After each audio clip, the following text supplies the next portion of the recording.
এখন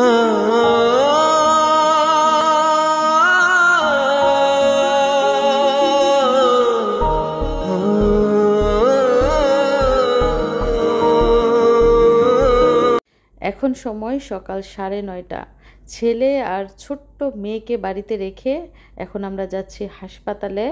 2টা হাসপাতালে 4 দিন ধরে আমার আব্বা ভর্তি। কিভাবে কি হলো পুরো ঘটনা পরে বলবো। এখন আমরা যাচ্ছি হাসপাতালে।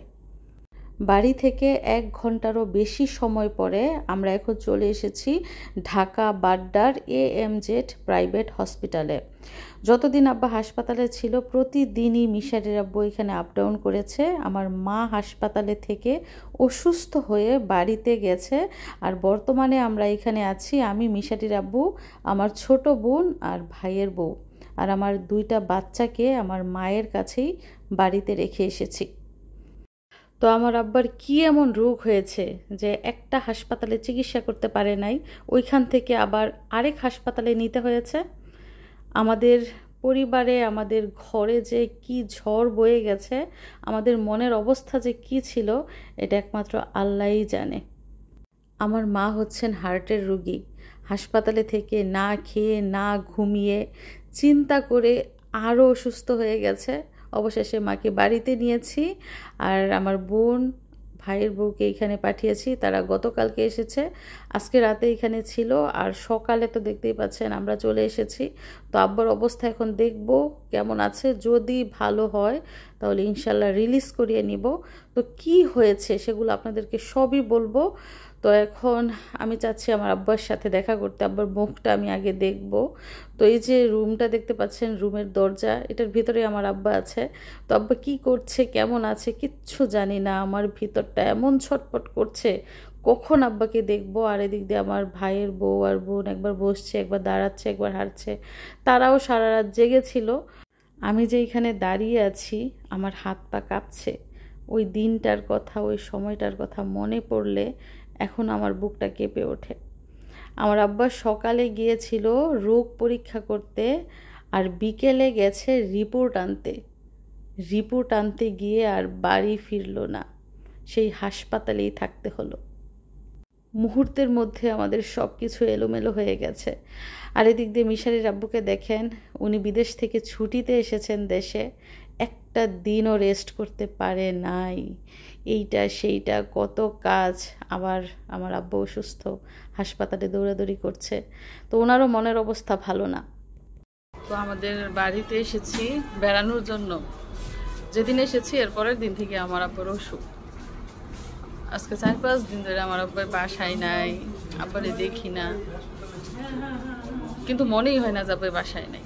আবার রুমটাতে গেলে বুকের ভিতরে একটা সিট মারে, তখন ভাবি যে আমার আব্বাই কই। আর আমার আব্বাই ওইখানে থেকে একদম ছটফট করতেছে যে কখন বাড়িতে যাইব। এরকম বন্দি অবজারভেশন রুমের মধ্যে আছে, একটা লোক ভিতরে যাইতে দেয় না, কারোর সাথে কথা বলতে দেয় না, কারোর সাথে কোনো যোগাযোগ নাই। আমার আব্বার মনের অবস্থাটা কি। তো আমার আব্বা বর্তমানে অবজারভেশন রুমে আছে, এবং এইখানে কোনো আত্মীয় স্বজনকে সেবা যত্ন করতে দেয় না, নার্সরাই সব কিছু করে। তো আমার বোন আর ভাইয়ের বউ সারাক্ষণ বাইরেই বসেছিল। ওইখানে একটা নির্দিষ্ট সময় থাকে যাওয়ার জন্য, তখনই যেতে পারে, কথা বলতে পারে।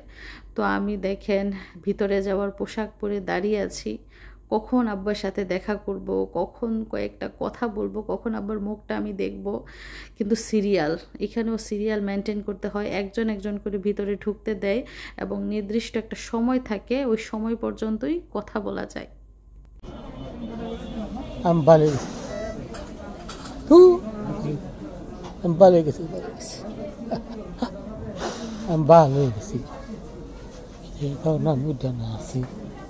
বাথরুম গেছি, খাইছি, রিলিজ করে দিব, সব কিছু পাঠাই দিছে।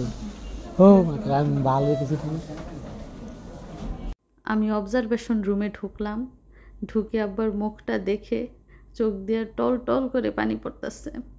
আমার আব্বা হাতটা আমার মাথার মধ্যে রাইখা বলতেছে, দূর বেকল, কান্দস কে রে, কান্দিস না, আমি ভালো হয়ে গেছি।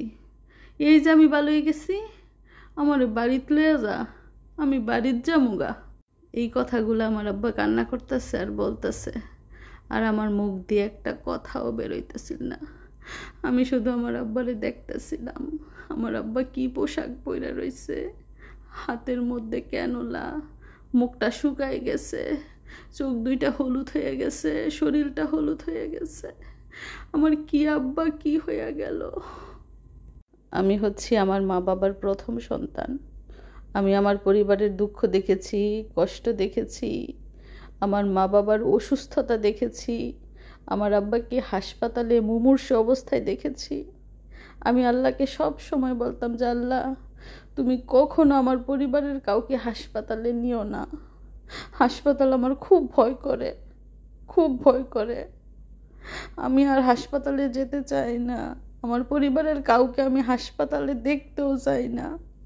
আল্লাহ আবার আমাকে হাসপাতালে নিয়ে আসছে। আমার আব্বার মুখটা দেখা আমার কলিজাটা ফাইটা যাইতেছে। তো আমার আব্বার কি হয়েছে সেটা একবার আপনাদেরকে বলে নেই। তো আব্বার অনেক দিন ধরেই জ্বর। আব্বা শুধু ফার্মেসি থেকে ওষুধ খায়, পরীক্ষা করে না। তো আমি আমাদের বাড়িতে আসার পর আব্বাকে জোর করে আমাদের এলাকার হাসপাতালে পাঠাই পরীক্ষা করার জন্য। তো সকালে পরীক্ষা করে আসে, বিকালে যায় রিপোর্ট আনতে। তো রিপোর্ট আনার পর যখন ডাক্তার দেখায়, ডাক্তারে বলতেছে যে আপনার অবস্থা তো খুব খারাপ, আপনি এতদিন পরে কেন হাসপাতালে আসছেন? আপনার তো ডেঙ্গু হয়েছে, এবং ডেঙ্গু হওয়ার ফলে আপনার শরীরে যে শ্বেত রক্তকণিকা, যেটাকে বলে সাদা রক্ত, সেটার পরিমাণ একদম কমে গেছে, এবং রক্তের প্লাটিলেট কমতে কমতে 20,000-এ নেমে গেছে। তো ডাক্তার বলতেছে আব্বাকে এক্ষুনি হাসপাতালে ভর্তি হতে হবে এবং এক্ষুনি চিকিৎসা নিতে হবে। তো আব্বাই দিশা মিশা না পাইয়া ভয় পেয়ে গেছে এবং আমাকে ফোন দিছে যে এটা তো ডাক্তার বলতেছে তোরা তাড়াতাড়ি হাসপাতালে আয়, আমাকে নাকি এখানে ভর্তি করব। তো তাড়াহুড়া কইরা বাড়ি থেকে অনেকেই গেছে, মিশারির আব্বু গেছে, আমার চাচাই গেছে, মাই গেছে, আরও অনেকে গেছি। এলাকার হাসপাতালে সারা রাত চিকিৎসা চলছে। পরের দিন সকালে ডাক্তাররা বলতেছে তাদের পক্ষে আর চিকিৎসা করা সম্ভব না, আমরা যেন দ্রুত ঢাকার বড় হাসপাতালে নিয়ে যাই। তো কি আর করার, আমরা কোনো দিশা পিশা পাইতেছি না। আমাদের আত্মা কাঁপতাছে, বুকটা ধরপড় করতেছে যে কি করব এখন, কোথায় যাব। তারপর তাড়াহুড়া করে ঢাকার বাড্ডার প্রাইভেট হাসপাতালে গেলাম, এবং এইখানেও আইসা দেখি সিট নাই, রুগীর এত সংখ্যা, কোনো সিট নাই। 5-6 ঘন্টা অপেক্ষা করার পর একজন রুগীকে রিলিজ দিয়ে তারপর আব্বাকে ভর্তি করাইছে, এবং তারা দ্রুত চিকিৎসার ব্যবস্থা করছে। এই হাসপাতালে 2 দিন চিকিৎসা নেওয়ার পর আবার পরীক্ষা করে দেখে রক্তের প্লাটিলেট কমতে কমতে 9,000-এ নেমে গেছে। তো তারা তাড়াহুড়া করে আইসিইউতে আব্বাকে ভর্তি করতে চেয়েছে, কিন্তু আমরা দেই নাই। আমার আব্বাও বলতেছে যে আইসিইউতে গেলে আমি বাঁচতাম না।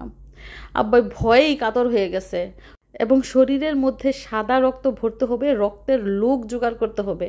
আব্বার রক্তের গ্রুপ হচ্ছে এবি পজিটিভ। এই গ্রুপের রক্তের লোক পাই না খুঁজতে খুঁজতে অবশেষে আমার ফুফাতো ভাই এবং চাচাতো ভাই দুইজনে 2টা লোক নিয়ে আসে, এবং তাদের কাছ থেকে 1 ব্যাগ রক্ত নেয়, আরেকজনকে বলে যে পরে আবার রক্ত নিবে। তো এগুলা শুইনা বাড়িতে থেকে কান্না করতেছি আর আল্লাহর কাছে বলতেছি যে আল্লাহ, আমার সব হায়াত তুমি আমার আব্বারে দিয়ে দাও, তাও তুমি আমার আব্বারে সুস্থ করে দাও। তো আইসিইউতে আমরা কিছুতেই আব্বাকে রাখতে দিব না। ওই সময় শুধু আমার মা ছিল হাসপাতালে। তো আমার চাচা রাত 11টায় মোটরসাইকেল নিয়ে ওই ঢাকা যায়, গিয়ে ডাক্তারের সাথে কথা বলে যে আপনারা একটু অপেক্ষা করেন, দেখেন প্লাটিলেটটা একটু বাড়ে কিনা। তো আমার ফুপু ভাত তরকারি নিয়ে হাসপাতালে আসছে। তো আব্বা বলতেছে আব্বা নাকি খুব খিদা লাগছে। তারপর মা 1 প্লেট ভাত দিল মাছের তরকারি দিয়া, খাইছে। খাওয়ার আরেক ঘন্টা পরে আব্বা আবার বলতেছে যে আবার নাকি খিদা লাগছে। তারপর আবার দিল ভাত, খাইছে। খাওয়ার আধা ঘন্টা পরে যখন আবার পরীক্ষা করছে, দেখে কি আল্লাহর কি রহমত, কি অলৌকিক শক্তি, সেই রক্তের প্লাটিলেট 9,000 থেকে বেড়ে 1 লাফে 1.5 লক্ষতে গিয়ে পৌঁছালো। সুবহানাল্লাহ। তো আব্বার রোগের অলৌকিক উন্নতি দেখে ডাক্তার বলতেছে যে রুগী ভালো হয়ে গেছে, রুগীকে আর রক্ত ভরার প্রয়োজনই নাই, রুগীকে আইসিইউতে নেওয়ারও প্রয়োজন নাই। দেখেন আল্লাহর কি রহমত। এটাকে আমি চিকিৎসা বলবো না যে চিকিৎসায় ভালো হয়েছে, এটা হচ্ছে আল্লাহর রহমত, অলৌকিক শক্তি। যেখানে কিনা 3-4 দিন চিকিৎসা কইরা ডাক্তার রুগী ভালো করতে পারে নাই, সেইখানে মাত্র 2 ঘন্টায় আল্লাহর রহমতে আমার আব্বা সুস্থ হয়ে গেছে, কোনো রক্তেরও প্রয়োজন পড়ে নাই, আইসিইউরও প্রয়োজন পড়ে নাই। তো এখন আলহামদুলিল্লাহ আমার আব্বা মোটামুটি ভালো, আব্বাকে রিলিজ করিয়ে এখন বাসায় নিয়ে যাব। তো অসুস্থতা হচ্ছে আল্লাহর দান, আল্লাহ যাকে বেশি ভালোবাসেন তাকে অসুখ দেন, আবার অসুখ সারিয়ে দেওয়ার মালিকও কিন্তু আল্লাহ, রুগীকে সুস্থ করে দেওয়ার মালিকও আল্লাহ।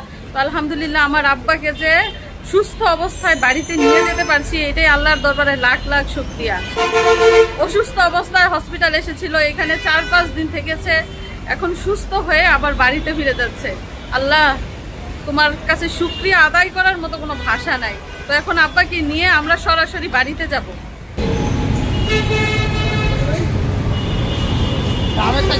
হ্যাঁ ডাব কিনা দাও, ডাব খাইতে খাইতে যাক।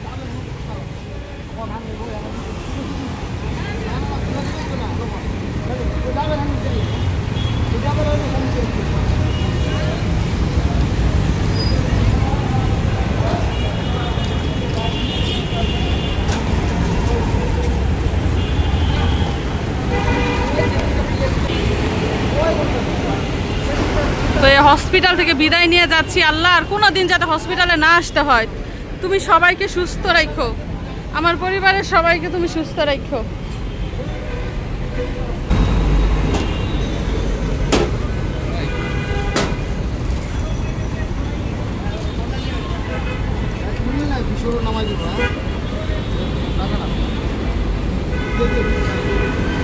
তো যেহেতু ডেঙ্গু রোগীর প্রধান খাবার হচ্ছে ডাবের পানি, স্যালাইন, লেবুর রস, মালটা।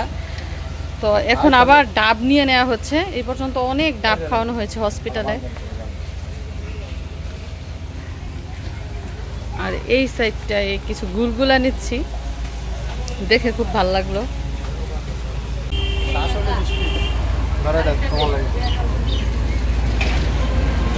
গরমে দৌড়াদৌড়ি করে একদম বিনাশ।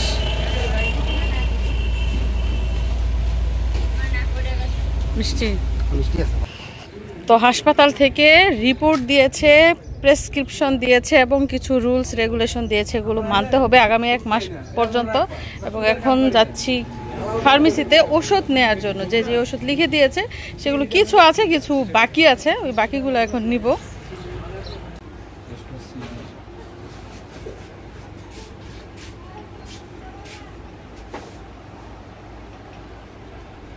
তো আলহামদুলিল্লাহ আব্বাকে নিয়ে আমরা সহি সালামতে ঘরে ফিরলাম।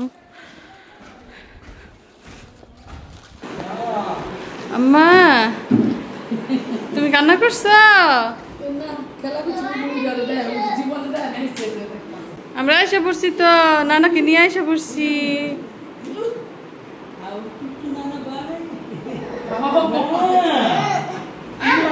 এই যে দেখেন আমার ফুফু আসছে এই মাত্র, মুরগির মাংস নিয়ে, একদম দেশি মুরগির মাংস ভুনা করে রান্না করে নিয়ে আসছে। আরেক ফুফু হসপিটালে কত খাবার নিয়ে আসছে। এই যে আমার ফুফু আসছে, আমার 3টা ফুফু, এটা হচ্ছে বড় ফুফু। এটা নানু লাগে তো তোমার?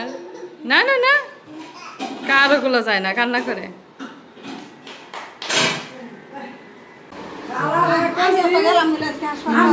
ভাত খাবি বাড়ি লাগো দিয়েছি, তরকারি দিয়েছি, লবণ আনে নাই সাথে। তো আমরা সবাই ছিলাম হাসপাতালে, মা বাসায় ছিল, মিশারি ছিল, জজম ছিল। তো মা বাড়িতে থেকে আবার রান্না বান্না করেছে, আব্বা খাবার খাচ্ছে, মিশারি আব্বুকেও দেওয়া হয়েছে, স্বামী মামি থিলা তারাও খাচ্ছে, যেহেতু সবাই হসপিটালে ছিলাম, সবাই ক্ষুধার্ত। যাই হোক আলহামদুলিল্লাহ আব্বাকে নিয়ে বাড়িতে ফিরছি, আল্লাহর কাছে শুক্রিয়া। তো এখন দুপুরের খাওয়া দাওয়া চলছে। দেখো কে, এই যে তোমার আরেকটা নানু মোবাইলে, দেখো দেখো আরেকটা নানু আছে।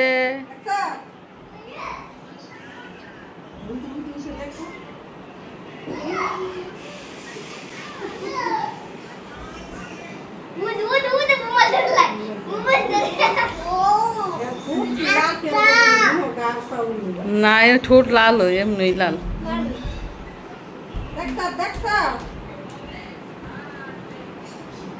এই ঘরটা বড় মানুষ, আমার ফুফুরা আসছে, দুইটা ফুফু আসছে, তারপরে ইয়ে আসছে, কাকি আসছে, আব্বুর সাথে গল্প করছে। আব্বু এখন নামাজ পড়বো, গেছে ওইটা। কারো অসুস্থতার খবর শুনলে তার জন্য দোয়া করতে হয়, কখনো খুশি হতে হয় না, কখনো টিটকারি করতে হয় না, কারণ রোগ এমন একটা জিনিস আজকে তার কালকে আমার হতে পারে। এজন্য আমরা সবাই সবার জন্য দোয়া করব। তো আলহামদুলিল্লাহ আব্বাকে সুস্থ অবস্থায় বাড়িতে নিয়ে এসেছে এবং এখন আব্বা আসরের নামাজ আদায় করছেন। তো আমার আব্বা 5 ওয়াক্ত নামাজ আদায় করে আজানের সাথে সাথে যত কাজ থাকুক আগে নামাজটা আদায় করে নেয়। পরে আমি এই যে লোয়া দাগ করে বলে দিছি, আবার চুন দিয়ে দিছে বলে গোলাপে যে সময় কামড়াইছে সময় চুন দিয়ে দিচ্ছি। এরপর এখানে খাই খেয়ে বসছি, এটা ড্রেসিং করছি। কে থায় নাস্তা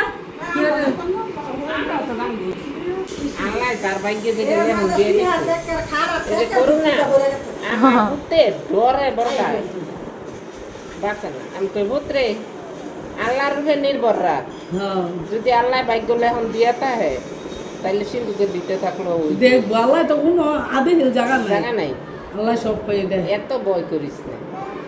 আমি যদি কোন করলে কিচ্ছু বাঁচছি যে দেখেন রিক্সা বইরা ঘাস পাঠাইছে আরেক জায়গা থেকে। এই ঘাসই গরুকে খাওয়ানো হয় প্লাস খড়। এরকম বস্তা বইরা বইরা 2-3 বস্তা ডেইলি ঘাস পাঠানো হয় অন্য জায়গা থেকে।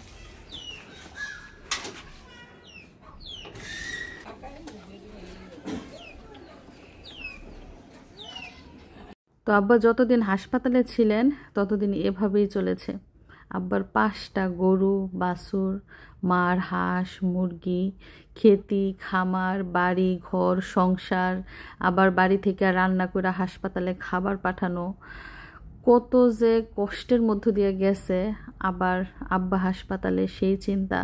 তো সব মিলিয়ে এই কয়টা দিন আমাদের উপর দিয়ে অনেক ঝড় তুফান গেছে। আর আপনাদেরকে একটু সাবধান করে দেই, শুধুমাত্র মশার কামড়ে যে ডেঙ্গু জ্বর হয় তা কিন্তু না, বল্লার কামড়েও কিন্তু ডেঙ্গু হয়। তো যারা গ্রামে থাকেন তারা হয়তোবা চিনবেন, বল্লা নামে একটা বিষাক্ত প্রাণী আছে। এগুলার রং কখনো হলুদ কখনো কালোও হয়।